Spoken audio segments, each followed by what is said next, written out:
Assalamu alaikum bandiraɓe ƴewoɓe Jeri TV télévision Aynaɓe premium chaîne dans la zone sylvo-pastorale.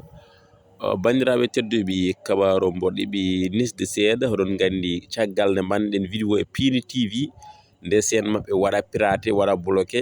Ngolɗo noon ko Fouta Vision, la chaîne de la jeunesse. Fouta Vision mbo Daha Bah, Fouta Vision mbo arɗo e Djeylá machallah. On jii ko Fouta Vision waɗatno ko ɗum bon waɗi men kawas e saabu hoɗon gandi Fouta Vision yahin ha dañede 100 000 abonnés. Allah waɗi noon mi anda ko piraté, mi anda ko holɗum woni caɗele saabu eɓe jokkodira e jomum taw. Gandiron noon ɓe mbaɗi créé chaîne goɗɗo biyeteɗo Fouta Vision, naton onon foof mbaɗon abonné, kebbitɗon kadi mbaɗon abonné e Pini TV.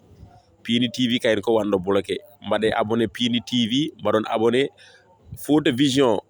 Ganduno Jeri TV woni Fouta Vision woni Pini TV.